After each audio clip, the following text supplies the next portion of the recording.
আমার এক মুসল্লি আমাকে একবার বলতেছিল, হুজুর আপনার সবই ভালো লাগে কিন্তু হাঁটাটা না পছন্দ হয় না।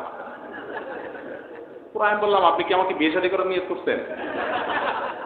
এটা তো কোনো মেয়ে দেখতে গেলে মানুষ এসব বলে টলে, এটা কোন ধরনের কথা যে ইমাম সাহেবের হাঁটা আপনি খুঁজতেছেন? আপনি আমার কথাই না শুনবেন। ভাইরা আমার, আমাদের সমাজে অনেক মানুষ আছে হুজুরদের কিছুই তাদের ভালো লাগে না। হুজুররা দাওয়াতে আগে গেলে বলে, দেখতো হুজুররা আগে আগে এসে বসে থাকে, পরে গেলে বলে হুজুরের টাইম টেবিল ঠিক ঠিকানা নেই, হুজুরদের কোনো দিকে যাওয়ার রাস্তা নাই। অনেক টাকা পয়সা হয়ে গেছে, হুজুর মানুষ দেখতো দুনিয়ার ধান্দা, আবার টাকা পয়সা করে নাই, শুধু পরস্তার উপরে ফেয়া থাকে, নিজে কিছু করে না। ওই সমস্যা আছে না নাই? শয়তান ওলামাদের বিরুদ্ধে মানুষকে লাগাই দেয়, এটা চক্রান্তের অংশ। পাঞ্জাবি পায়জামা ব্যতীত শার্ট প্যান্ট পরে নামাজ পড়লে নামাজ আদায় হবে কিনা? নামাজ হয়ে যাবে, শার্ট প্যান্ট পরে নামাজ পড়লে নামাজ হয়ে যাবে। তবে মনে রাখতে হবে নামাজের জন্য এমন পোশাক পরতে হবে যে পোশাক পরে আপনি গুরুত্বপূর্ণ কোনো জায়গায় যান। অনেকে টি শার্ট, আপনার 3/4 প্যান্ট পরে অথবা আপনার একটা নর্মাল গেঞ্জি পরে নামাজ শুরু করে দেন। নামাজ তো হয়ে যাবে যদি সতর ঢাকা থাকে নামাজের, বাট নামাজের মর্যাদা, নামাজের যে কোয়ালিটি সেটা নষ্ট হবে।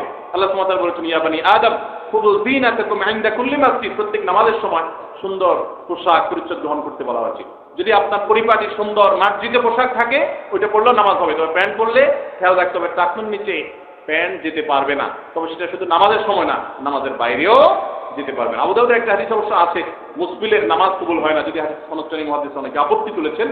তবে আমভাবে সর্বাবস্থায় টাকনুর উপরে প্যান্ট পরা উচিত। ছেলেদের চুল রাখার সুন্নতি নিয়মসমূহ কি কি? 3 ভাবে চুল রাখা সুন্নত, জুম্মা, লিম্মা, অফরা। কান বরাবর, কাঁধ বরাবর, দুইটা মধ্যখান বরাবর, এই 3 ভাবে চুল রাখা সুন্নত। আর পুরো মাথার চুল ছোট করা জায়েজ আছে। আর একদিকে বড় আরেকদিকে ছোট, এই চুলের স্টাইল এখন ঘরে ঘরে, তাই না? এই মাহফিলে ধরলে অন্তত 20-50টা আসামি পাওয়া যাবে। এদিক দিয়ে বিশাল বড় বড় চুল আর এদিক দিয়ে চেঁচে ফেলতে পুরো আছে না? ভাইরা আমার, আমি চিন্তা করি হাদিসে যেটা নিষেধ শয়তান ওইটাকেই কেন প্রমোট করে? আপনারা অনেকে জানেন না হয়তো, নবী সাল্লাল্লাহু আলাইহি ওয়াসাল্লাম কাযা করতে নিষেধ করেছেন। কাযা মানে হলো মাথার এক পাশে চুল আছে আর এক পাশে চেঁচে ফেলছে। বিভিন্ন খেলোয়াড়, বিভিন্ন অ্যাক্টরদের অনুসরণ করতে গিয়ে এরকম চুল রাখেন, আছে না অনেক ভাইরা?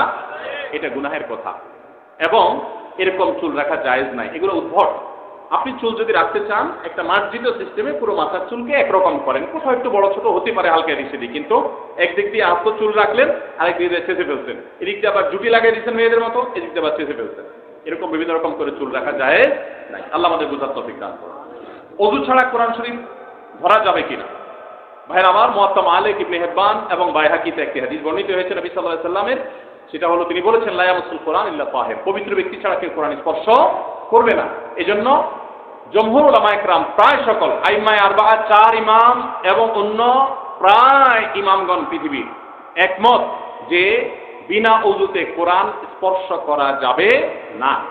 আমাদের দেশে মুনকিরে হাদিসদের একটা উৎপাত চলতেছে। কত রোগের ওষুধ দেবো আমরা?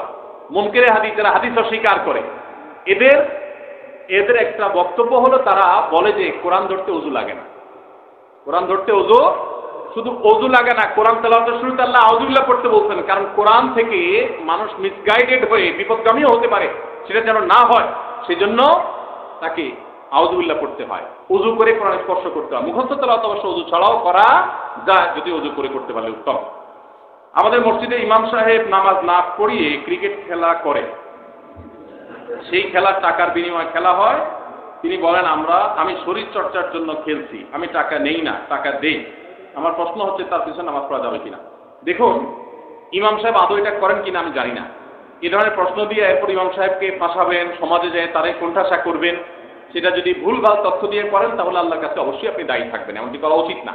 তবে আমি সাধারণ কথা বলে রাখছি, কোনো খেলা যদি খেলোয়াড়রা নিজেদের মধ্যে টাকা পয়সা আদান প্রদান করে যে জিতলে আমরা টাকা পাবো, তোমরা দিবা, আর হারলে আমরা তোমাদেরকে টাকা দিব, এরকম যদি আদান প্রদান হয় তাহলে সেটা জুয়ার অন্তর্ভুক্ত হবে এবং এটা জায়েজ না, এটা হারাম।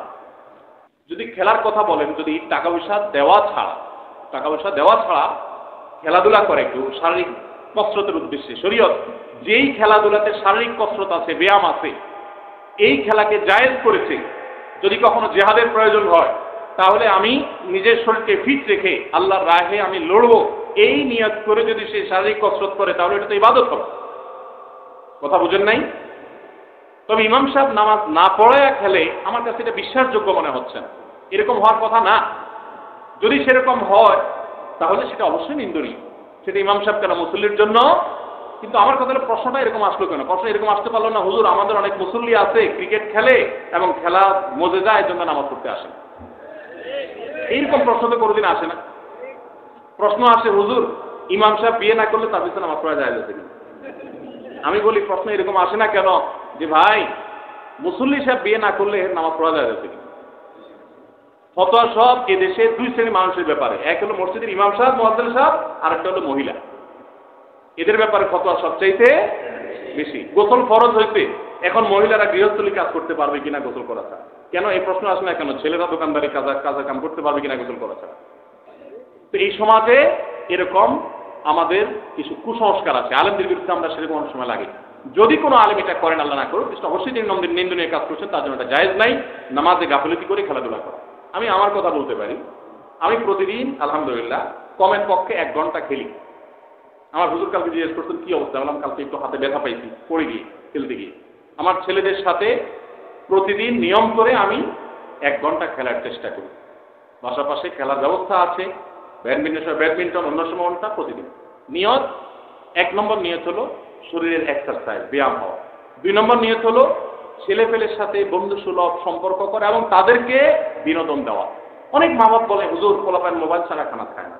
আমার 4 বছরের একটা বাচ্চা আল্লাহ তাআলা দিয়েছে, আলহামদুলিল্লাহ। আমরা কখনো মোবাইল দিয়ে খানা খাওয়াই না, কোনো ভিডিও দেখায় খানা খাওয়াই না। বাচ্চা যদি ভিডিও না দেখাইলে খানা না খায়। শেখ আব্দুর রহমান সাইফুল্লাহ বলতেছিল যে বাচ্চা খায় না 2 দিন ধরে 3 দিন ধরে। আমি বললাম 6 দিন না খাক, ওরে মোবাইল দিবেন না, ভিডিও দিবেন না। এরপরে দেখবেন ও তো খাইতে খাইতে ওর বাপ্পাও সাথে খাবে না। মানে পোলাপান মরা এত সোজা না।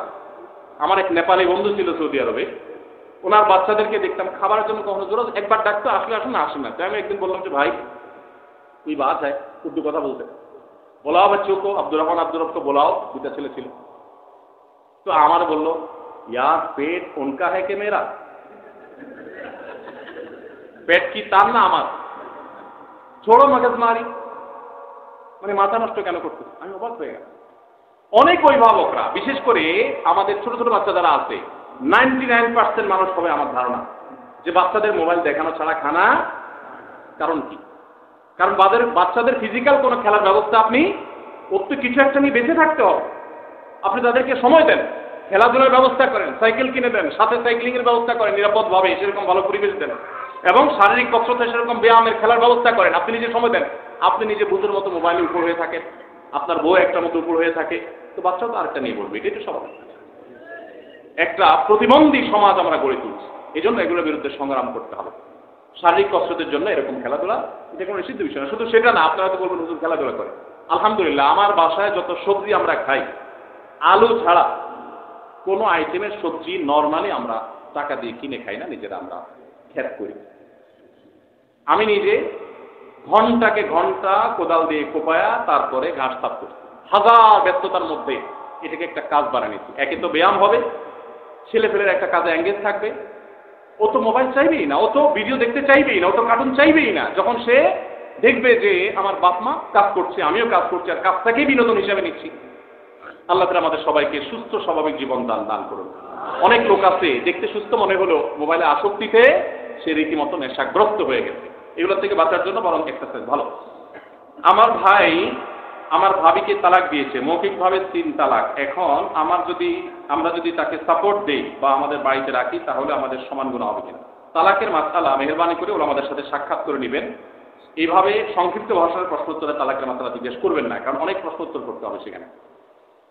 খালি পায়ে হাঁটা এটা নাকি ঠিক না। খালি পায়ে হাঁটা ঠিক না এই কথা বরং ভুল। কোন কোন হাদিসে আছে নবী সাল্লাল্লাহু আলাইহি ওয়াসাল্লাম মাঝে মধ্যে খালি পায়ে হাঁটতেন। ডাক্তাররা যে খালি পায়ে হাঁটার কথা বলে, এটা নবী সাল্লাল্লাহু আলাইহি ওয়াসাল্লাম সুন্নাতেই আছে। 1 পায়ে জুতা পরে হাঁটার পরে হাদিসে নিষেধাজ্ঞা আছে, 1 পায়ে জুতা পরে। সৌদি আরবের সাবেক গ্র্যান্ড মুফতি শেখ আব্দুল আজিজ বিন আব্দুল্লাহ বিন বাজ রাহমাতুল্লাহকে একজন জিজ্ঞাসা করতে, মসজিদে অনেক সময় বের হলে জুতা একটা এক জায়গায় আর একটা আরেক জায়গায় চলে গেছে মানুষের ভিড়ে, তো ওইটুকু একটা পায়ে দিয়ে হেঁটে হেঁটে কয়েক কদম যাওয়া যাবে কিনা। তখন উনি একটা সুন্দর কথা বলেছিলেন। উনি বলেছিলেন নবী সাল্লাল্লাহু আলাইহি ওয়াসাল্লামের হাদিসের খেলাফ 1 কদমও যাওয়া উচিত না। তাহলে কি করবেন? জুতাটাকে তুলে নিয়ে ওই জুতার কাছে রেখে তারপর দুই জুতা একসাথে পরবে। বাকি খালি পায়ে হাঁটা এটা বরং হাদিসে উৎসাহিত করা হয়েছে, মাঝে মধ্যে যখন সুযোগ থাকে সেটা করবে। অনেক প্রশ্ন আমার শেষ করা দরকার, রাত অনেক হয়ে গেছে। শেষ করি না, আমি তো গড়িও নয় আমার কাছে, টাইম আপনার সামনেও কিছু নেই, অনেক কাছে। আমাদের মসজিদের খতিবগণ মসজিদে যেভাবে খুতবা দেন, যেমন প্রথমে বাংলায় ওয়াজ করেন, তারপর সুন্নাত নামাজের জন্য সময় দেওয়া হয়, তারপর আযান দেওয়া হয়, তারপর দুইটা আরবি খুতবা দেওয়া হয়। মুসল্লিরা কিছুই বুঝে না, তারপর 2 রাকাত ফরজ পড়া হয়। আসলে খুতবার সঠিক নিয়ে কি বিস্তারিত বলতে চাই জান। দেখুন, মসজিদে যেভাবে প্রচলিত খুতবা আমাদের দেশে আছে, দুইটা আরবি খুতবা দেওয়া হয়, সারা পৃথিবীতে, ভালো করে শুনে রাখেন, সারা পৃথিবীতে কোন দেশের একজন আলেমও নাই যিনি বলেন বা বলেছেন বা ফতোয়া দিয়েছেন যে এইভাবে খুতবা দিলে খুতবা হবে না, নামাজ হবে না, বা ভুল হবে, বা অন্যায় হবে, বা সুন্নাহর খেলাফ হবে, এরকম কথা বলেছেন এমন কোন আলেম আমার জানা মতে। অতএব এই আরবি খুতবা দেওয়া এটা শরিয়া বিরুদ্ধ কোনো কিছু না। মাতৃভাষায় খুতবা হবে কিনা এটা নিয়ে আলাপ আছে, এটা নিয়ে ওলামাদের ইখতিলাফ আছে, অনেক কোন ওলামায়ে কেরাম এটা বলেন। তবে আরবি খুতবা দিলে, দুইটা আরবি খুতবা দিয়েছেন, এটা কারণে কোনো নাজায়েজ কিছু, খেলাফ সুন্নাত কিছু হবে না, এটা ঠিকই আছে। বক্তব্য, প্রশ্ন হলো বাংলা বক্তব্য নিয়ে। আগে যে বাংলা বক্তব্য দেওয়া হয়, অনেকে বলতে চান যে দুইটা খুতবা দেওয়া হয়, বাংলা বক্তব্য আরেকটা, তাহলে 3টা হয়ে গেল। এই কথাটা আমার, এটার কোনো মাথামন্দ আমার বুঝে আসে না, এটা কোন ধরনের কথা। জুমার খুতবা কি বসে দেওয়ার বিধান আছে? জুমার খুতবা দাঁড়ায় দিতে হয়, তাহলে বাংলা যে বক্তব্য দেওয়া হচ্ছে এটাকে দাঁড়ায় দেওয়া হয়? সচরাচর দাঁড়ায় দেওয়া হয় এটা, এবং মিম্বরে দেওয়া হয়। নর্মালি মিম্বরে, অনেকে মিম্বরে দেন, যদিও অনেক ওলামায়ে কেরাম বিভিন্ন বড় বড় প্রতিষ্ঠান থেকে ফতোয়া দিয়েছেন যে মিম্বরে না করে পাশে চেয়ারে করা উত্তম। আমি সেটা করার চেষ্টা করি। তো বাংলায় বক্তব্য দিলে সেটা খুতবা হিসাবে গণ্য করার কোনো সুযোগ নাই, বরং ওইটা হলো মুসল্লি অনেক আগে থেকে যারা চলে আসছেন তাদেরকে, উপস্থিত মানুষদেরকে উপস্থিত নসিহা করা। এটাকে মসজিদের মধ্যে হালাকা হয়ে গ্রুপ গ্রুপ হয়ে বসবে কিয়ামতের আগে, অনেকগুলো হাদিস আছে, ওইটার মধ্যে এনে এখানে ফিট করে অনেকে। এটা একেবারেই অনুচিত কাজ এবং হাদিসের অযথাযথ ব্যবহার আমার মনে হয়। আল্লাহু আ'লাম। একটা প্রশ্ন আছে এখানকার কবরস্থান নিয়ে। প্রশ্নটা, 21 শতক জায়গার উপর কবরস্থানের জন্য সম্প্রতি জমি ক্রয় করা হয়েছে। কবরস্থানের নাম জমজমপুর পূর্বপাড়া কবরস্থান। প্রচুর অর্থের প্রয়োজন। কবরস্থান দান অনুদান সংগ্রহের ব্যাপারে বলুন। দেখুন, কবরস্থানের জন্য টাকা ব্যয় করা এটা সাদেকায়ে জারিয়ার অন্তর্ভুক্ত। কবরস্থানের জমি বা কবরস্থান ডেভেলপমেন্টের জন্য যদি আপনি টাকা দান করেন, এটা সাদেকায়ে জারিয়া হবে ইনশাআল্লাহ। আমরা কিছু কিছু সাদকায়ে জারিয়ার গুরুত্ব বুঝি না, আর এমনিতে সাদকায়ে জারিয়ার গুরুত্ব বুঝি না। আমি 10 বছর সৌদি আরবে ছিলাম। সৌদিয়ানদের মধ্যে আমি দেখছি সাদকায়ে জারিয়ার জন্য তারা পাগল করা থাকে। ইয়েতিমের লালন পালন আর সাদকায়ে জারিয়া সবচেয়ে আগ্রহের 2টা জায়গা সৌদিয়ানদের। এটা এদেশে বহু টিউবওয়েল, মসজিদ আমার করার তৌফিক হয়েছে এই সৌদিয়ানদের টাকা যখন আমি সৌদিতে ছিলাম তখন। তারা এটার গুরুত্ব বুঝে। আমার দেশে মানুষ বুঝে হলো ওয়ান টাইম, আপনার পাবলিকরে খাওয়া দিবেন, মানুষ বাহবা দিয়ে দিবে, এটার মানুষ খুব ভালো করে গুরুত্ব দেয়। এটার চাইতে অনেক বেশি গুরুত্ব হলো স্থায়ী কাজগুলো। আমাদের আসুন্নাহ ফাউন্ডেশন থেকে আপনারা জানেন আমরা স্থায়ী কাজ বেশি করার চেষ্টা করি। আমাদের এখন সারা দেশে স্বাবলম্বীকরণ প্রজেক্ট চলমান আছে, আপনাদের যশোরও চলমান আছে। যারাই আবেদন করেছেন তাদের জন্য আমরা কাজ করছি। ভ্যান, রিক্সা, গরু, ছাগল, যাকে যেটা দরকার সেটা কিনে দেওয়া। এটা লং টার্ম মানুষের উপকারে আসে। এই কবরস্থানের জমি কিনলে সেই জমি থেকে, সেই জমিতে ফরজে কিফায়া আমল হবে, অর্থাৎ এলাকার সবার উপরে যে কর্তব্য মানুষের দাফনের ব্যবস্থা করা সেটা হবে সেখানে। বিধায় আপনি এটার কারণে সওয়াব পাবেন। মসজিদে দান করলে সওয়াব পাবেন, মাদ্রাসা দান করলে সওয়াব পাবেন, কবরস্থানে দান করলে সওয়াব পাবেন। আমাদের একটা ব্যাপার হলো, যেই দানে আমরা একটু নগদ বাহবা পাওয়ার রাস্তা দেখি, ওই দানটার প্রতি আগ্রহ আমাদের বেশি থাকে। যেমন মাহফিলে টাকা দিতে মানুষের সাধারণত কার্পণ্য থাকে না, তাই না? কিন্তু মসজিদের ইমাম সাহেবের বেতন দিতে কার্পণ্য করি। আবার মসজিদ মাদ্রাসা টাকা দিতে চাই, ঈদগাহ বা কবরস্থানে আমরা টাকা দিতে, কারণ কবরস্থানে টাকা দিলে এটা সাধারণত মানুষ জানে না। মসজিদ মাদ্রাসা দিলে খুব জোর করে মানুষ জোর গলা বলে শুনে। আমার মসজিদে একবার একজন একটা ফ্যান আনছে, আইনা বলছে হুজুর একটু লেখা দিয়ে সৌজন্য। এমন কি ফেরেশতারা খাওয়া পাবে না এই জন্য? কে দিচ্ছে না দিচ্ছে ফেরেশতারা কাজ সব কার অ্যাকাউন্টে দিয়ে দেয় আবার এই জন্য? তাহলে নাম লেখার দরকার কি? আল্লাহ জানেন না? তো এই জন্য ইখলাসের সাথে আমাদের কাজগুলো করা দরকার। কবরস্থানের উন্নয়নের জন্য, জমি কেনার জন্য যার যার সাধ্য অনুযায়ী শরীক থাকবেন। আল্লাহ তাআলা সবাইকে তৌফিক দান করুন।